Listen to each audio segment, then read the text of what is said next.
Iran এবং যুক্তরাষ্ট্রের মধ্যে কূটনৈতিক সম্পর্ক নেই অনেক দিন এবং ইরানের যে পররাষ্ট্রমন্ত্রী আব্বাস আরাকচি তিনি বলছেন যে আর ২-৩টি বৈঠকের মধ্য দিয়েই তারা এই সমস্যার একটা সমাধানে পৌঁছাতে পারবেন বলে তারা আশাবাদী।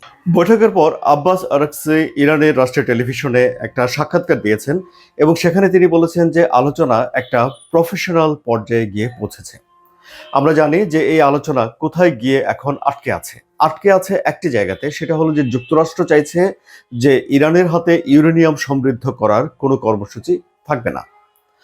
মানে হলো যে ইউরেনিয়াম যে প্রকৃতিতে পাওয়া যায় সেখানে আইসোটোপ U-235 নামে একটা উপাদান থাকে, যা যত বেশি বিশুদ্ধ করা যায়, যত বেশি সমৃদ্ধ করা যায়, তা দিয়ে পারমাণবিক বোমা তৈরি করা বা বিদ্যুৎ উৎপাদন করার সম্ভাবনা তত বেশি বেড়ে যায়। 2015 সালে যে চুক্তি হয়েছিল জাতিসংঘের নিরাপত্তা পরিষদের সঙ্গে ইরানের, সেখানে এই ইউরেনিয়াম সমৃদ্ধ করার একটা মাত্রা বেঁধে দেওয়া হয়েছিল।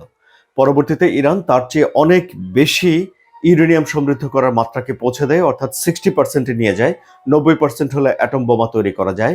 যুক্তরাষ্ট্র চাইছে যে এই ইউরেনিয়াম সমৃদ্ধ করার যে প্রক্রিয়া, যে ক্ষমতা, সেটি যেন ইরানের হাতে না থাকে, কিন্তু ইরান বলছে যে এটি তাদের কষ্ট অর্জিত অধিকার, এই অধিকার থেকে তারা নিজেদেরকে দূরে সরিয়ে রাখবে না এবং এই জায়গাতে এসে কঠিন আলোচনা হচ্ছে, কঠিন দর কষাকষি হচ্ছে।